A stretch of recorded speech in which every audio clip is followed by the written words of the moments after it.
offered, the organizational chart, outreach process, and number of people served. Additionally, that SUDI updates the City Council on funding sources, what type of grants have been awarded, and that SUDI provide the Council with ongoing benchmarks and outcomes. Thank you, Madam Clerk. And I know this was a motion by Councillor Rotundo, and he is absent, and I know this is something he really wanted to be a part of. However, it's on the agenda. We're so happy that you're here, but this might be something that he may bring up after the new year to present again before him with maybe some follow-up questions, just so he can be a part of that conversation. So if you want to begin, and then we'll open up to the council. Thanks. So I believe that this was on a PowerPoint here, but is that good? Okay. So first, thank you for having me tonight and for your interest in learning more about the SUD office. Like you said, Councillor Rotundo wasn't here tonight, and I was hoping that he would be here because this was his motion, and we put this together based on his inquiry about our office. But luckily, it will be on video, and we'd be happy to answer any questions after as well. So, my name is Julia Newhall, and I'm the director of the SUD Initiatives Office. That stands for Substance Use Disorder Initiative Office. There's some different names for it. Some people call it SUD, some people call it SUDI, SUD, whatever. It's just the SUD Initiatives Office. We're located at 437 Revere Street, and Councilor Granasso is our councilman. Thank you. We've been good neighbors, right? Yeah. And we launched in 2016 in October, and tonight I'm going to give you kind of a breakdown of the history of the SUD-related efforts prior to our office opening, and then an in-depth overview of what our office does, and if time permits, I'll be happy to answer any questions. So it's just this here. Great. If you can see that. So the history of Revere's SUD efforts. In 2008, the City of Revere was awarded the Mass Call Grant, which stands for Massachusetts Collaborative for Action, Leadership, and Learning. The grant was held from 2008 to 2012 through the Mass Department of Public Health, and it supported the implementation of an overdose prevention curriculum to educate active drug users, bystanders, and how to recognize the signs and symptoms of opioid overdose. Likewise, the city was able to fund its current drop-in center through the Mass Call 2 grant. After the grant expired, the city received the MOAPC grant, which stands for Massachusetts Opioid Abuse Prevention Collaborative Grant, another DPH-funded grant, which currently exists today within our department. This is a regional grant that the city was the lead community on, and we partner with the city of Chelsea, the towns of Saugus and Winthrop, to again address opioid overdose and prevent opioid misuse and abuse. In 2010, the Revere Fire Department went to the Massachusetts Department of Public Health to request that it be part of the overdose education naloxone distribution program, and this was in response to a significant increase in fatal opioid overdoses that had been taking place. The OEND program is a program that DPH started that basically allows harm reduction agencies to distribute naloxone, which is known as Narcan. And luckily, in Revere, our office is one of those sites. But for the fire department, prior to 2010, it didn't have naloxone. It wasn't permitted to carry naloxone on its apparatuses based on the DPH regulations. So they did an internal assessment and concluded that they had a lead time of an average of 4 minutes compared to Cataldo. So they were showing up at the scene of an overdose, and they were ill-equipped to actually reverse it. They went to DPH and pleaded that this was the case and became the first in the nation to carry naloxone on all apparatuses in 2010. Since then, let's see, I think I have my data points with me here. They have reversed over 500 overdoses. So that's 500 lives in the interim of 2010 till today. And since then as well, the police has also been able to carry Narcan and are working together with our office in order to ensure that our RFD personnel and our PD personnel are equipped to deal with an overdose. Let's see. our most recent grant, which was awarded to us in 2016 by the Bureau of Substance Addiction, they just changed their name, so I'm sorry if I get it wrong. It was the Bureau of Substance Abuse Services. Now it's the Bureau of Substance Addiction Services, BSAS. And in 2016, Revere was one of 10 communities selected by the state based on our overdose rates to be awarded the Partnership for Success grant, which is aimed at preventing prescription drug misuse amongst high school age youth. So throughout this time, the city was implementing all these efforts, but really in silos, and didn't have a centralized location or entity to oversee all the work. So what was happening, we were seeing lots of overlap and inconsistency in terms of data collection and developing strategic plans and how we're measuring our success and things like that. So when the mayor was running for office, he had highlighted that the opioid epidemic was one of his, and would be one of his administration's top priorities. And when he took office in January, we sat down and we had a discussion about how do we improve our the existing efforts that take place today, but also really try to increase consistency and streamline what's in place in order to expand beyond what we had done in the past. And so he approved us developing the SUD Initiatives Office. It took some time because there was only one staff person, myself. Since then, we have hired 3 people. We have myself, Assistant Director Nicole Silvestri, who's here tonight, our Principal Clerk Jennifer Duggan, and our newest addition is Carrie Ann Salemi, who's our Direct Service Coordinator. Carrie Ann is part-time, Nicole is full-time, and Jen is full-time as well. We are almost entirely grant funded. 96% of our budget is covered through grants, and it's a $334,000 budget. The remaining 4% is covered through the municipality, and they pay for a portion of our principal clerk's salary, as well as $1,000 for office supplies and just general expenses, things like that.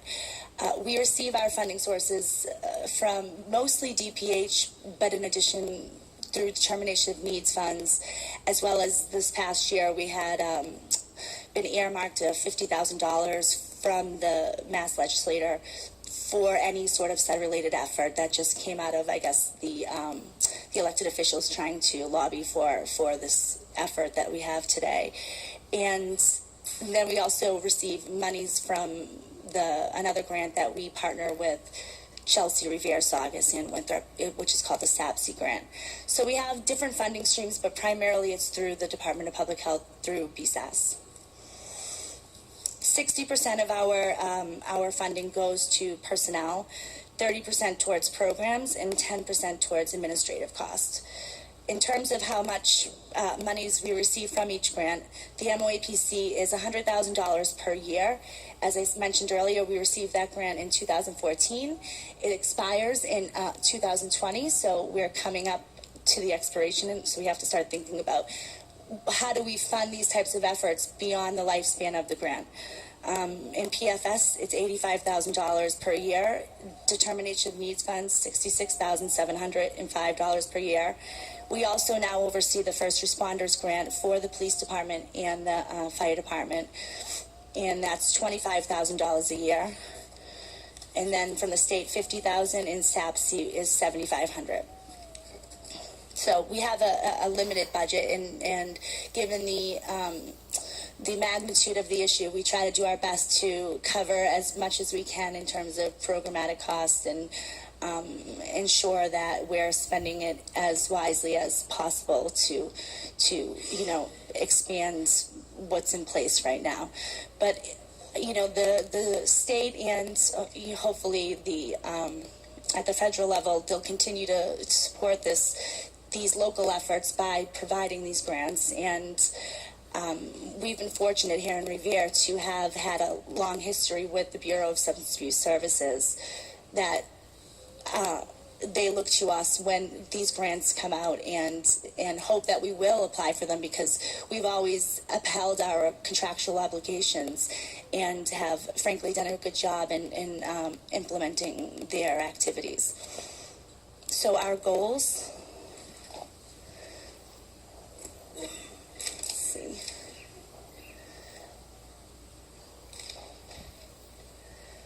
If you can see that. Our goals are our external goals. So our goals are basically broken up into two portions. External goals are more outcome-based, meaning that we assess the program's effectiveness by whether the changes that we had intended were actually made. And our internal goals are more process-based, so it looks at whether or not how we achieve something rather than whether it was achieved.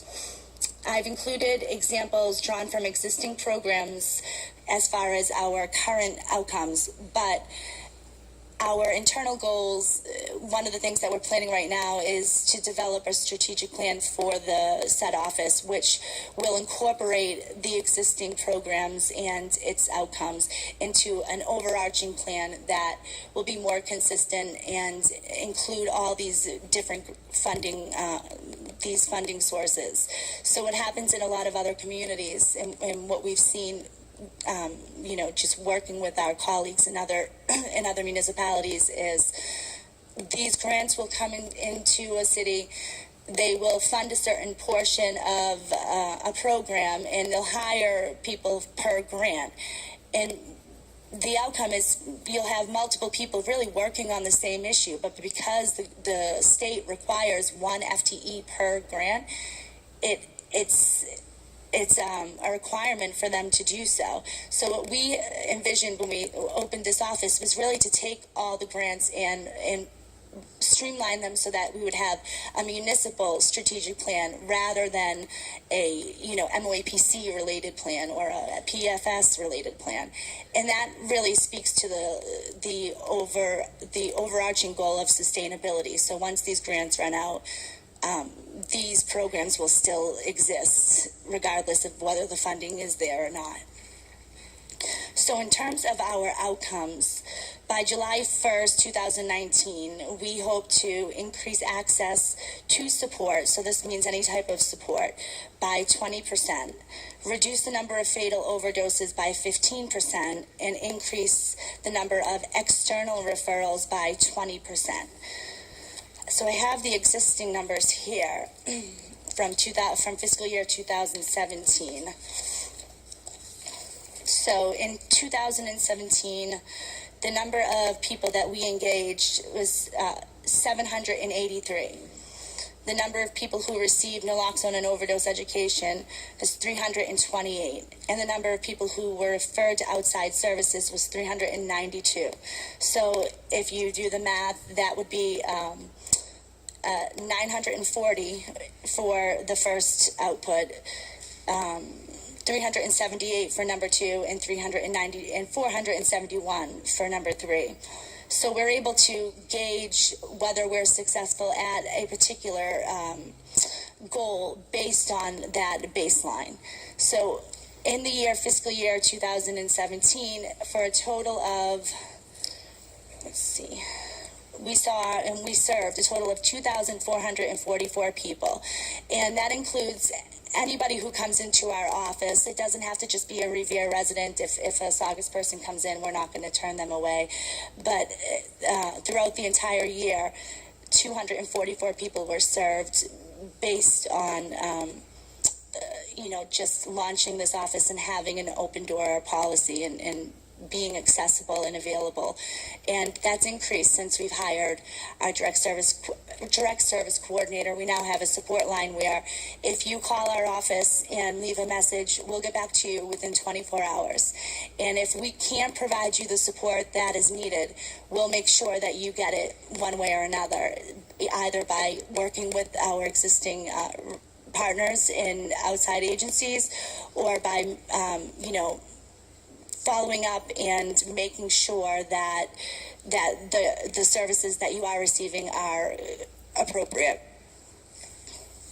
In terms of our internal goals, our strategic planning process is the first thing I mentioned earlier, is the first thing we're working on. So by July 2018, we hope to have the strategic plan in place. We've already established a leadership committee which meets on a monthly basis and includes cross-sector leadership. We've held, I think, probably 3 planning meetings thus far, and really the goal of those meetings is for the group to develop its own outcomes and its own goals so that there's buy-in and that they're invested in what we're doing. And this will be something that is not just for our office, but for all the different sectors who are currently, implementing different SUD-related programs. And then on an operational level, we are working with a consultant right now who is helping us develop an operational plan for our department. One of the things that, as the director, I have, inspired to do was to come up with some performance standards for our staff and invest in, the process piece to this so that we're not just constantly reacting to the issue, but being more pragmatic in how we approach a situation and what that looks like, and being able to measure and track our success is important. And so we have established a date to create individual employee work plans by April of 2018 and conduct annual performance reviews. First one would be in April of 2019. And that's it. That's all I got. Thank you so much for your time. This is a very informative presentation. And again, I know this was Councilor Rotundo's motion, and he does want to be a part of this conversation, so this is very